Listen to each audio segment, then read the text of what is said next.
Hello and welcome to Tiger Report. I am Sienna Reeves. I'm Leonard Moore. So Leonard, tell me about your day. How has it been going? My day is going well. Classes, but I'll get through them. How about yours? My day is going great. I can't complain. I won't complain. On today's show, we will be discussing the Opioid Town Hall meeting, the 141st Founders Day Convocation featuring JSU's 19th National Alumni President and JSU's newly renovated Chick-fil-A. Before we get started, let's take a look at the Opioid Town Hall meeting, which took place on Jackson State's campus. Last night, local residents packed Jackson State Library to receive more information on the opioid crisis across the state of Mississippi. Steve Parker with the Board of Pharmacy stressed that the prescription drug abuse is at a rate that we have never seen, killing up to 70,000 people just last year. Stephen Maxwell, Deputy Director of Mississippi Bureau of Narcotics, says that prescription drug abuse is a growing epidemic nationally and in Mississippi. Nearly 500 people have overdosed in the state of Mississippi within the last 3 years, and nearly 400 of those were opioid-related. One of the things that we emphasize is that the opioid crisis is impacting every community across the state of Mississippi. It's a misnomer and a myth that issues associated with opioid addiction only affect the communities of predominantly Caucasian individuals. However, that is not the case. Right now, there's been in excess of 180 opioid-related overdose deaths in the state of Mississippi, and those individuals are from all communities and from all demographics across this state. Statistics shows every day more than 115 people in the United States die after overdosing on opioids. The misuse of and addiction to opioids, including and synthetic opioids such as fentanyl, is a serious national crisis that affects public health as well as social and economic welfare. The Centers for Disease Control and Prevention estimates that the total economic burden of prescription opioid misuse alone in the United States is $78.5 billion a year, including the cost of health care, lost productivity, addiction treatment, and criminal justice involvement. You just have to know your resources. Just reach out to people, talk. Talking is the most important thing. Talk about your situation, talk about the people you know, and tell your loved ones, hey, what you're doing is wrong, you need to find some help. Tonight, I was really impressed with the turnout here, not from just students, but from faculty. That says a lot, and it says how important this issue is to Jackson State campus. As we have seen, emotions have risen up from local people who have been affected about this opioid abuse amongst family members and even themselves. In Jackson, I am Demetrius Valentine reporting for Tiger Report. Reporter Zaria Valentine was at the 141st Founders Day convocation. Let's hear her perspective. I'm here at the 141st Founders Day Convocation at the Rosie McCoy Auditorium. Due to this event, classes are canceled for students, staff members, and faculty to honor and give tribute to this event.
For 141 years, Jackson State University has existed. JSU canceled classes so students could attend the Founders Day convocation inside the Rose E. McCoy Auditorium. As JSU-TV Eric Walkers explained, this year's speaker is a familiar face.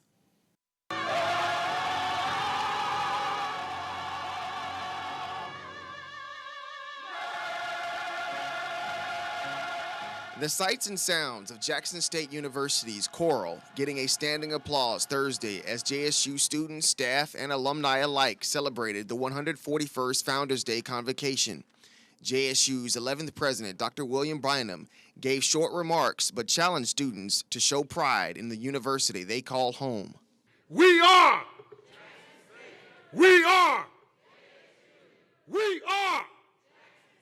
Dr. Bynum also showed appreciation to the Founders Day speaker, Dr. Alexia Norwood, a family medical doctor based in Detroit, and JSU's National Alumni Association president.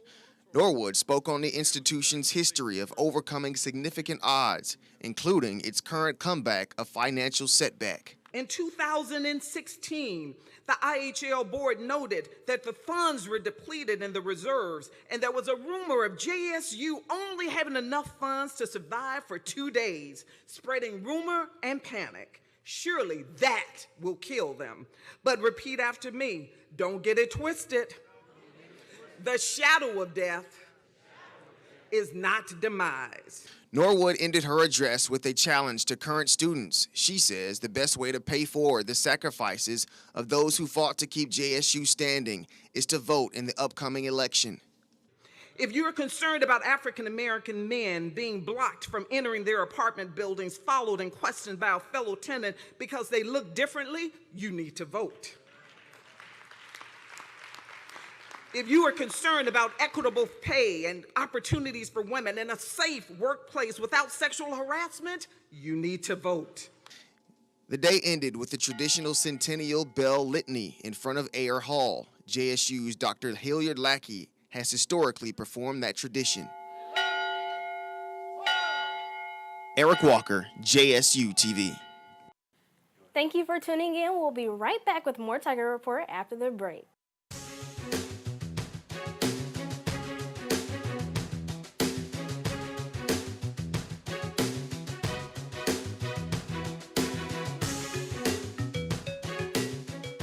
WJSU 88.5 FM is a leading provider of cool jazz programming, news, and information to a diverse audience as a service of Jackson State University. Visit us on the web at wjsu.org. Intense, aggressive, powerful, warriors, resilient, physical, determined, champion, passionate, team unity, knowledgeable, mental toughness, go-getters.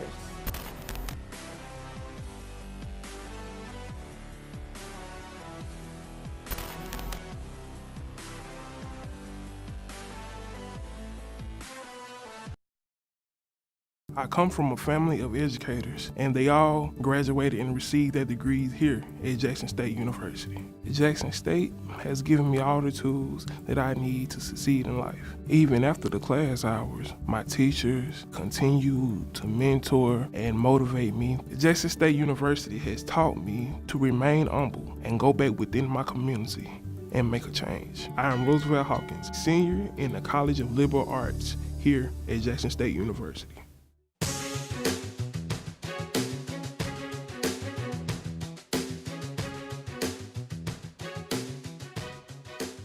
Welcome back. President Trump now says he's not necessarily buying the new Saudi explanation about the death of journalist Jamal Khashoggi. CNN's Caitlin reports. President Trump skeptical tonight over shifting Saudi accounts of what happened to Jamal Khashoggi, the journalist who walked into the Saudi consulate 20 days ago and never walked out. I am not satisfied with what I've heard.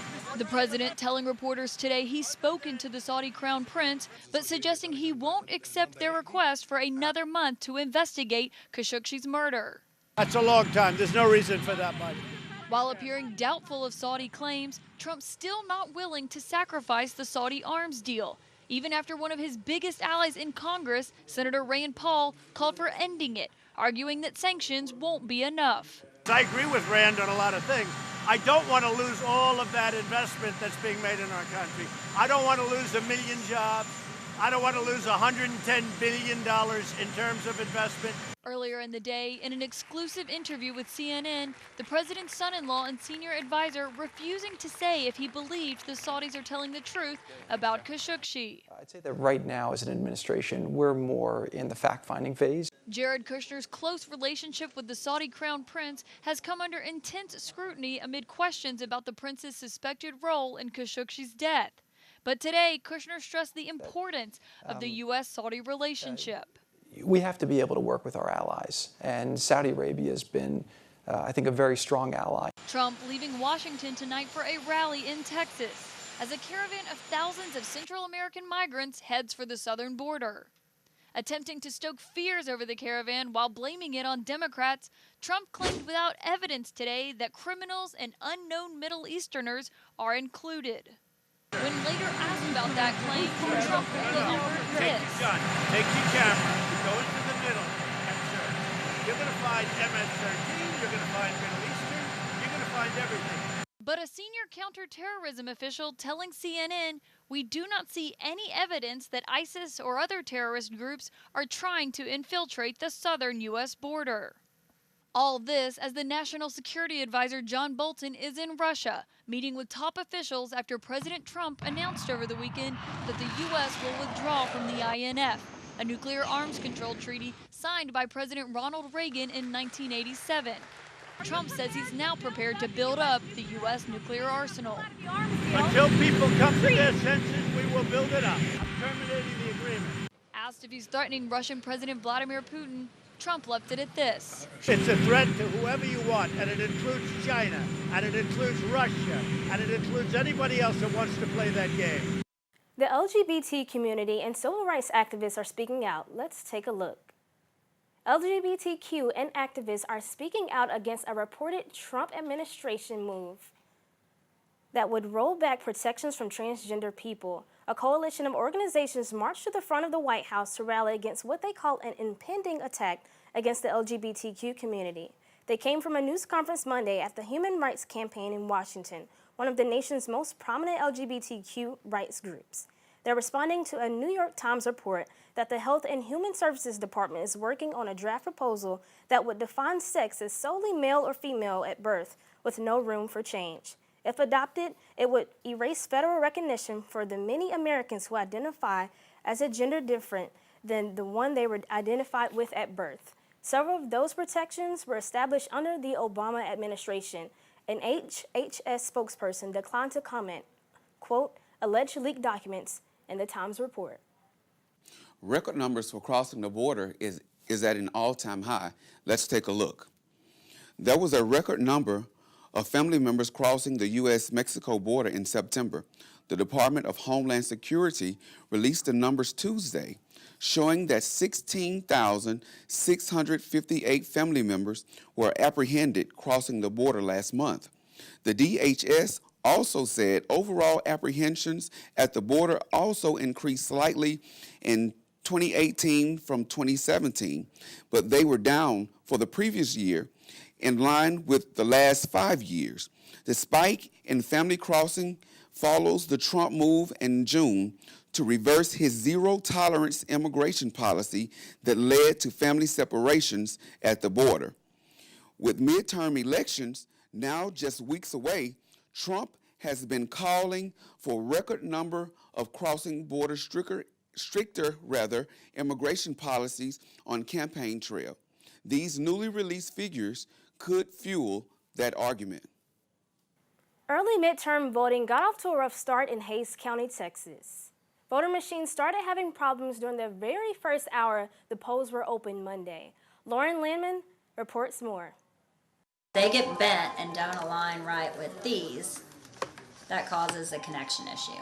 Unfortunately, that connection issue started with machine number 2. Because Hays County's voting equipment is all strung together at each polling location, that bad connection had a domino effect and shut down every booth after. 7 total. It left just one booth open and a long line crawling out the door. It's not anything that, that we're not prepared to handle, and so we handled it quickly, but it certainly caused a little bit of a delay in the fact that we are already busy. Extremely busy. Some saying the crowds looked more like that of a presidential election than a midterm. I thought, oh my God, I was not expecting this on the first day of early voting, and the lines are never this long. Many parking down the street and choosing to wait over an hour to cast their ballot. Just shows the importance of voting one way or the other, whichever way you're going to vote. This is encouraging that more people maybe are getting the message and coming out to vote. Most voters say they heard about the machine issues early in the morning, but when they arrived, All booths are open and running, and getting through the registration was easy.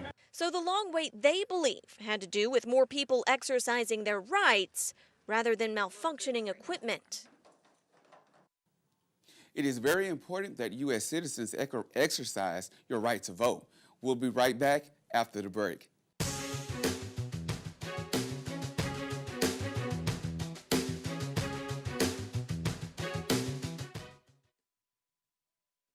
Jackson State has prepared me academically, spiritually, financially. I was already mature, but they taught me how to be mature in a professional manner. The quality education that I received at Jackson State University really set the foundation to pursue God's PhD. I came on my first visit. I love the atmosphere. The culture has so much energy. There's always something going on. Jackson State, to me, it's just a home away from home.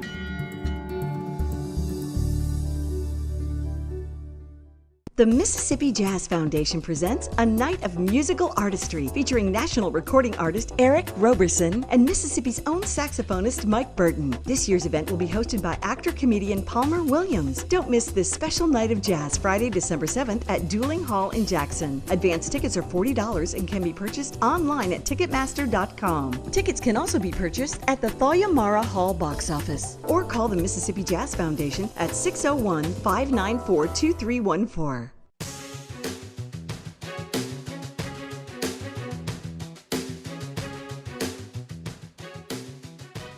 Welcome back. In exciting news, Chick-fil-A makes its grand opening at JSU's campus. Let's take a look. This is not your typical line, but it's a wait most are willing to take in order to get a taste of a revamped restaurant in the legacy known as Chick-fil-A.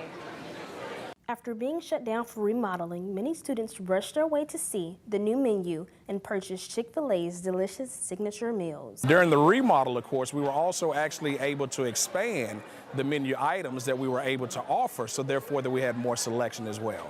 New items include grilled chicken sandwiches, salads, and even milkshakes. Now let's get a look into how students feel about the highly anticipated opening of the famous Eat More Chicken fast food chain. My Chick-fil-A experience so far has been amazing.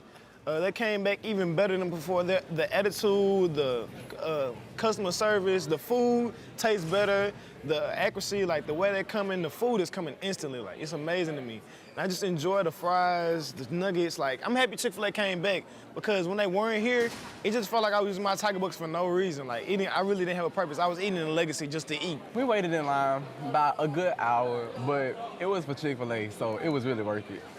I'm very impressed with the attendance. It's been a long wait for quite some time, not only for the students, faculty members, and us as well, being the ones that are actually providing the service. Make sure you stop by Chick-fil-A in the legacy. The line may be long, but as you can see, it's worth the wait.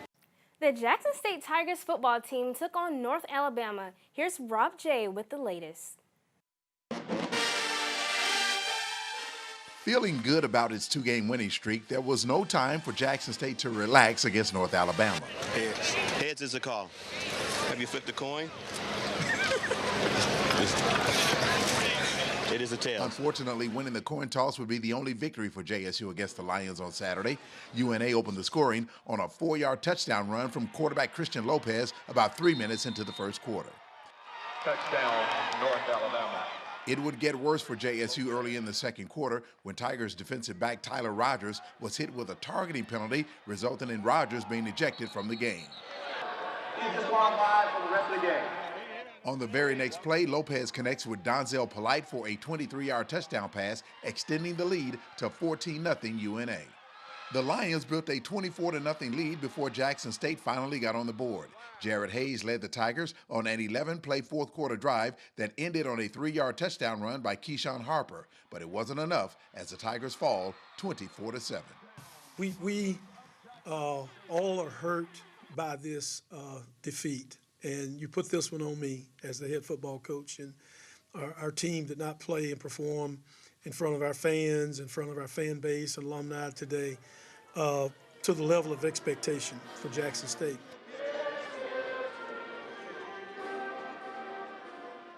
In Jackson, I'm Rob J. for JSU-TV. Despite our loss, I still have faith in our Tigers. At the Whistle is Students Roundtable segment about sports. Let's take a look and see what the refs have to say.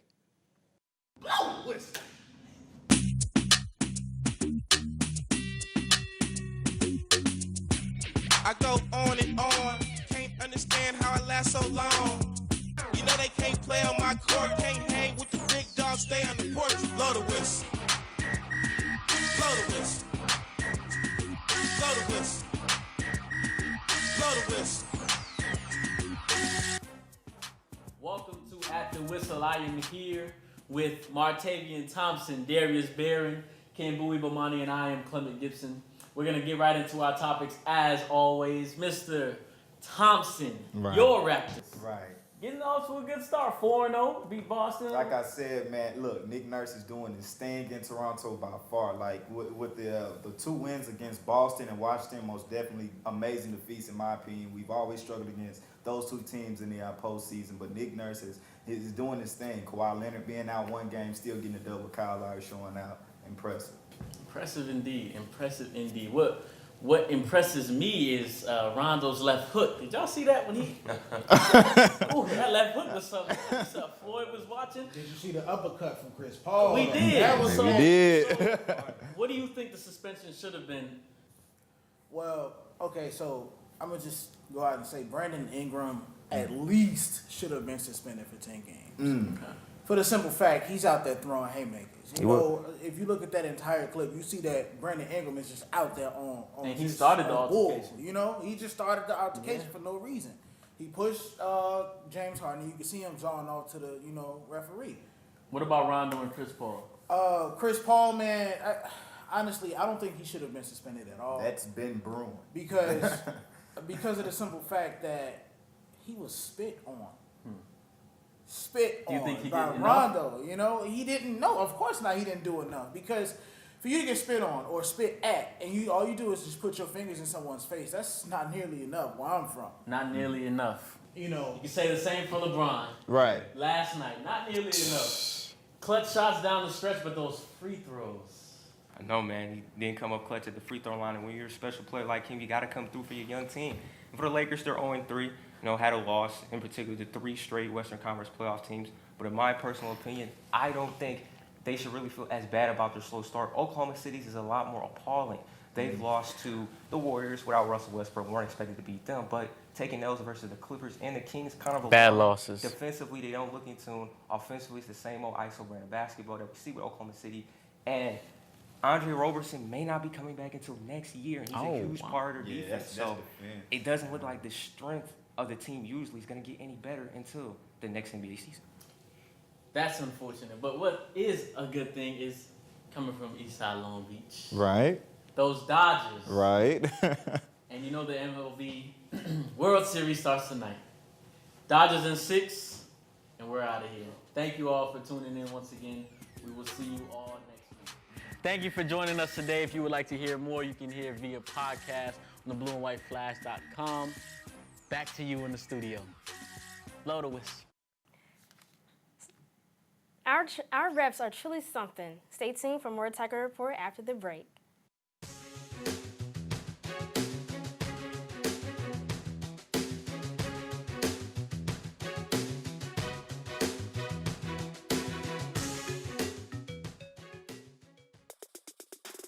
The birth of legends are storied in this conference. We must never forget our rich history. We now turn our gaze to the future. The new legends will emerge. New heroes to arise. The Southwestern Athletic Conference. Be our history.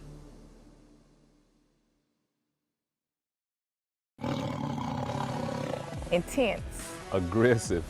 powerful, warriors, resilient, physical, determined, champion, passionate, team unity, knowledgeable, mental toughness, go-getters.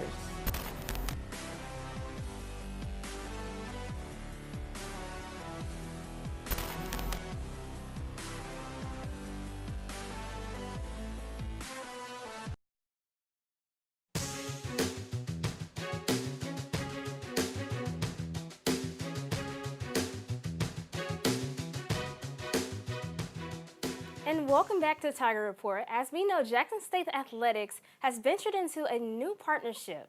Let's take a look. Jackson State celebrated its partnership with Nike by hosting a lunch party at a recent press conference. JSU's president and director of athletics, Ashley Robinson, talked about how excited he is about the Nike partnership and how definitely it would take the athletics program to the next level. Todd Northrup, Vice President of BSN, spoke about being a part of the JSU family and community. He added that this experience is not only for the students, this is for all students and the community. This partnership will provide the best apparel and athletic products to the Tiger athletic team. It's no mystery which movie would win the weekend box office, only how badly it would clobber the competition. David Daniel has the top 5. The astronaut drama First Man made $8.6 million to finish 5th in its sophomore weekend. Goosebumps 2: Haunted Halloween stayed in 4th place on ticket sales of $9.7 million.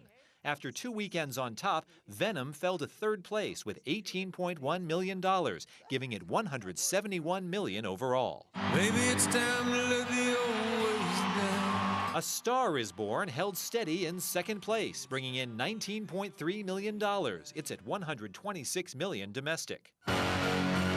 Michael Myers and Laurie Strode returned to slay the competition. Halloween debuted above expectations, opening with a killer $77.5 million weekend. In Hollywood, I'm David Daniel.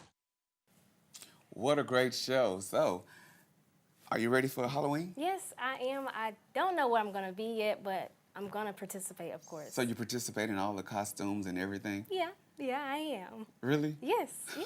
Oh my God. Thank you for joining, and see you later.